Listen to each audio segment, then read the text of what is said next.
So look, coming from the train station, paglabas mo dito, talagang Marina Bay Sands na right away. So talagang nakakonect pala, no? That's a new line also that I haven't tried before. Remember, Yana? Nag-boating ka dyan? You don't remember? Excited agad tong dalawa eh.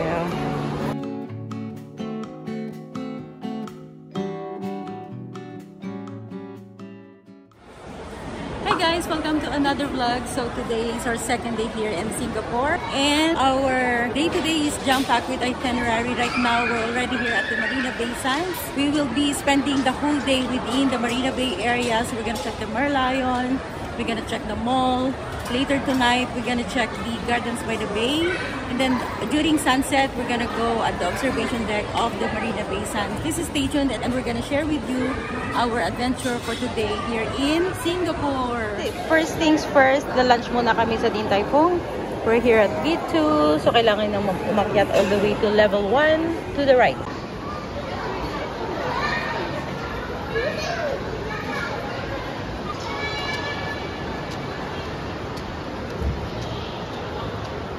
Okay, sabi nung dalawa, they'll go ahead daw, pero nag-stop over na naman sila doon. So, unahan na namin sila.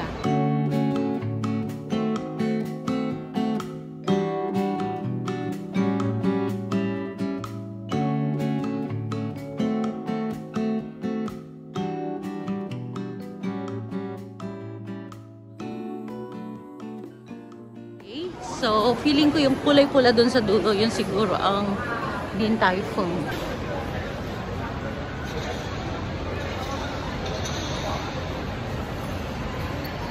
Ayan, here we go. Din Tai Fung. Excited ako. Ipatry ulit sa mga anak ko. Meron silang chili crab na dumpling. Dito ka na pala order sa app. Ang galing ah.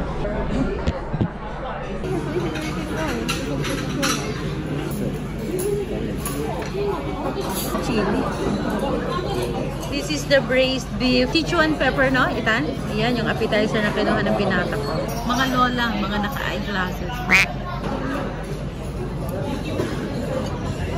Yung mga lola, hot tea ang in-order na drinks. Silang sarap ng ano nila, oh.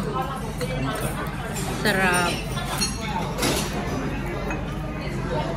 Ubus agad ang ano, appetizer. Nagagawan pa sila. Braised beef noodles for Ayana po.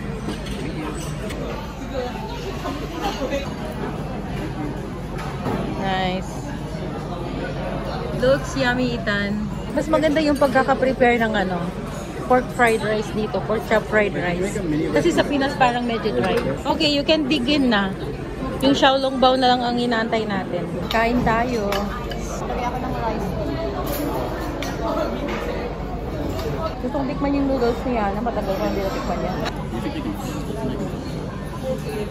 Enjoy kumain itong dalawa. And 10 pieces, xiaolong bao. Kaya gusto ko patikim dito sa mga batang ere. How's the fried rice, Ethan? Do you like it? Yeah, that was your favorite when you were a little kid. What about the noodles, Yana? Do you like it?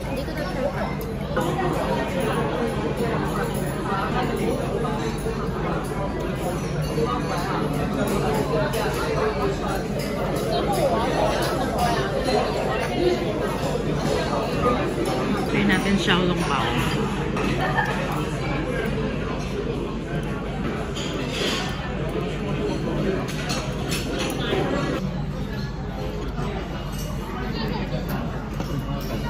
Sarap.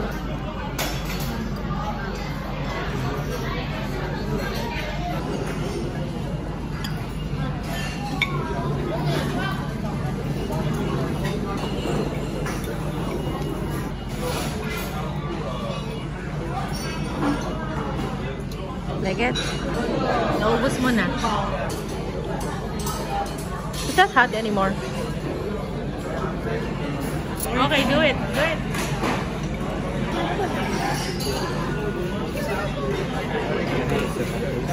Sino mo napakaanghang nung ginawa niyang sausawan niya?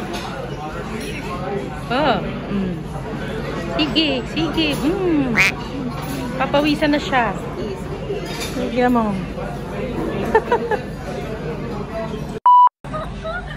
May nagre-reklamo. naubos na, kinuha na yung ano, yung Xiaolong Bao, hindi na iwanan. You didn't leave something for Mama Jen. Ay. That's alright. Yan, tapos doon na lang magbabayad sa may cashier dito sa labasan. Okay, so we have just finished lunch and then actually nagbubuk na kami ng tickets namin for observation deck. Hopefully we'll be able to get in at 5:30. Ang sunset is 7:15 in the evening, so we're planning to stay there for a while hanggang sunset. But for the meantime, so currently 2:30, we have 3 hours para mag-ikot-ikot dito sa Marina Bay Sands, the shops dito sa MBS Mall. Kasi may mga planong bilhin din yung mga Janakis ko, kaya nandun. Sili-check nila yung mga stores na meron silang gustong bilhin. And then, ako naman, wala, alalay. Yaya na itong dalawang Janakis ko. At saka, relax lang. Just to enjoy also the mall. I haven't seen this for a long time. Oh, mauna na naman itong mga Janakis ko eh. Mga nangangati na naman ng mga paa. So right now, nandito kami sa the shops at Marina Bay Sands. So, ilang floors ba to? 1, 2, 3 levels of shops and restaurants and also different brands. Marami ding high-end brands dito. Pero meron ding food courts sa basement level wherein yung mga pagkain is more affordable. It's not as cheap as the hawkers outside, no? Pero, yeah, food court level. So, yung pagpasyal dito sa Marina Bay area, talagang inalat namin na one whole day na siya kasi ang dami talagang pwedeng pasyalan dito. Starting from Merlion, although mamayang gabi na kami mag-Merlion because late na kasi kami lumabas, 12 o'clock na.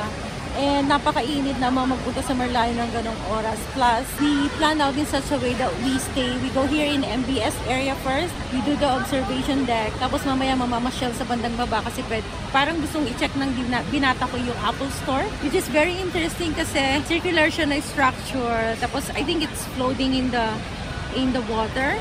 Marami pang mga pwedeng i-check sa baba like the Helix Bridge, the Art Science Museum, and so on. And then yun nga, since nandito na kami, we're gonna go to the observation deck. And then after that, we'll do Gardens by the Bay kasi bandang likod lang. And yung Merlion kasi malayo, parang paikot. We'll do that last. So for tonight na lang. Pwedeng magkape mamaya dito sa Toast Box. O may Ralph Lauren sa taas, Moncler, Dolce Gabbana, mga high-end dito.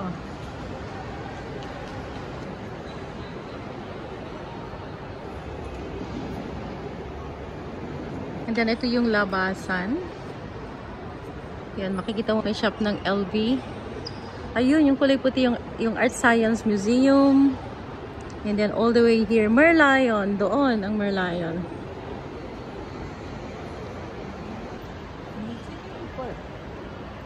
Yeah, and of course, may Batcha Coffee dun sa baba.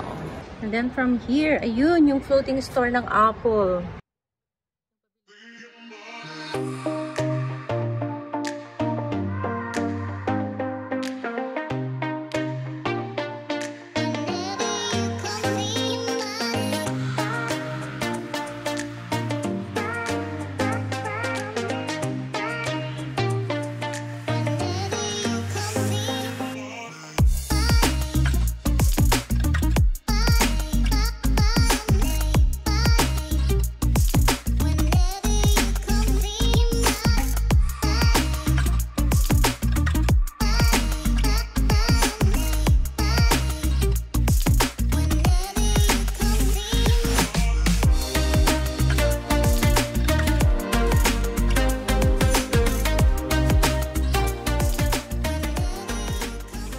So, nandito yung food court dito sa Marina Bay Sands.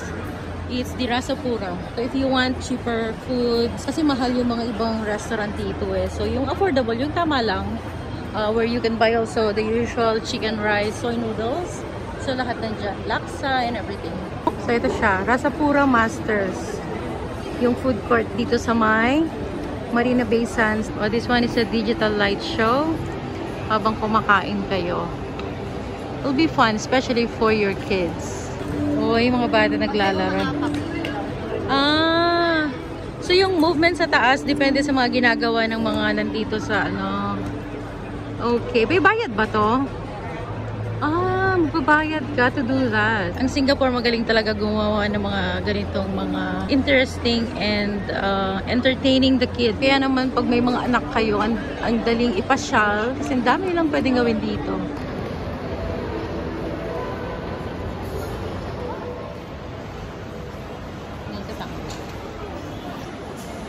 Ganda. Meron kaya silang hibiscus? Parang I wanna check. Pwedeng papunta dun sa Island Store. Pwede pala dito. Although you can go through outside, no? This is from here. Underground. So if you enter from here, it's the underground pala.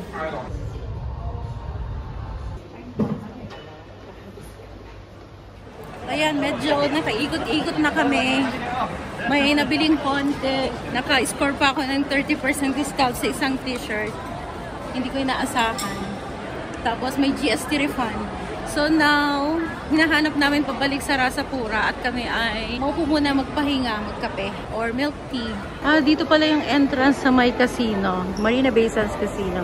Yeah, kasi itong Marina Bay Sands is actually an integrated resort kasi merong hotel, may casino, may mall, lifestyle, dining, foods and restaurants, shopping, lahat na.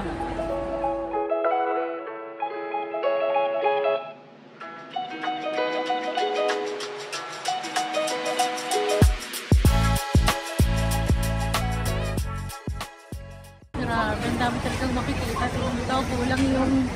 Kulang yung isang araw na ipapasyal dito sa Marina Bay. Dito lang sa the shops, ko ilang shops pa lang yung nasi-check namin, kaya lang 1 hour before 5:30 makakapagkape lang kami kasi mamaya akit na kami sa observation deck ng Marina Bay Sands Hotel. So nag-aantay lang ako ng mababakanting table. Ang daming tao. Ayan, nakahanap ako ng bakanting table. Naantay ko lang yung kapatid ko tsaka yung mga anak ko, may tinak lang sila pero they should be here soon. Gusto naming magkape, merienda muna bago umakyat sa taas kasi mag-stay kami sa observation deck until sunset. So we might as well eat snack na din. Ayun, nagpunta na yung magtitita. Sila pinabili ko. Ako ay bantay kasi medyo pagod. Yeah. Yes lang a little bit. Tapos mamaya, I'm going to share with you yung view from the top of Marina Bay Sands.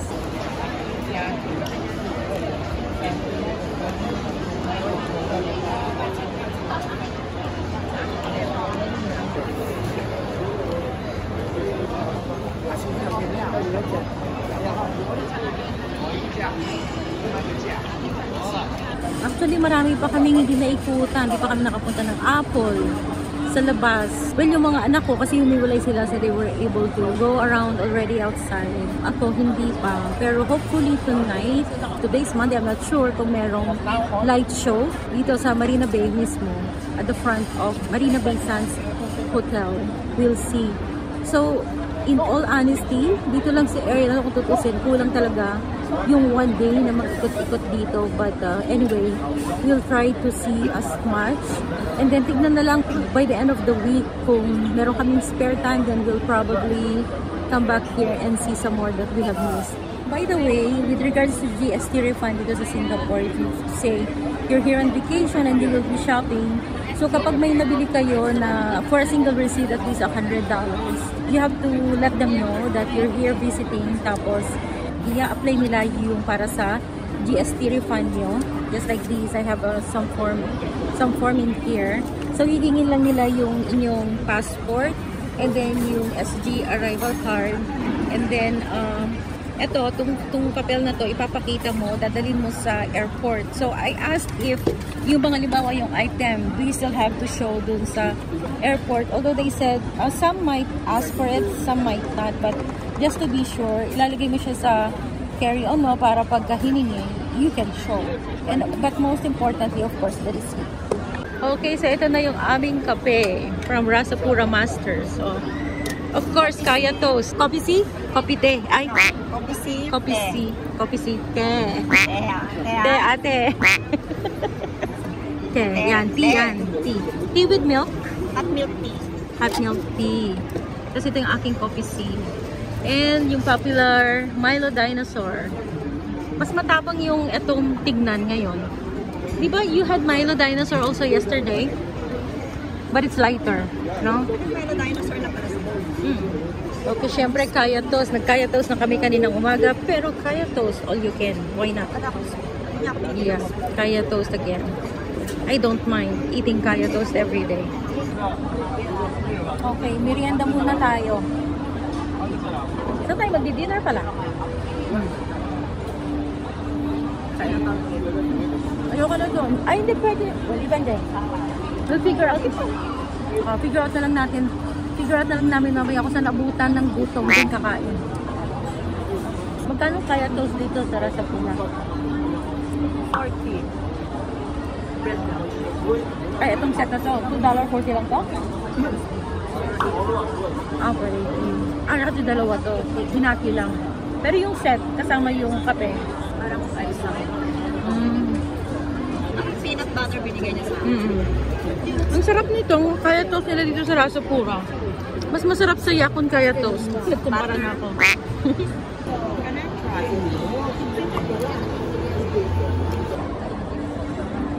Sana. Sa kabila. Yan yung card. Nag-iso sa'yo. Cute. 3 a.m. na yun sa Canada. Eh yun. Yung dalawa, hindi na matigat. Eh paano tulog yan sa ano? Tulog yan sa daytime. Gising yan sa gabi. Yung oras nila ganito. Asian time. Asian time pala.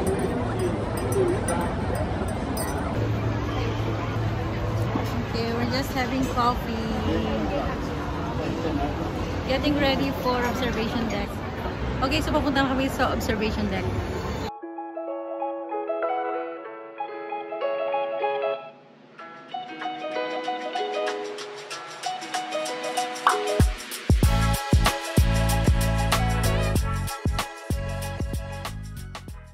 So this is the Apple store here in Singapore.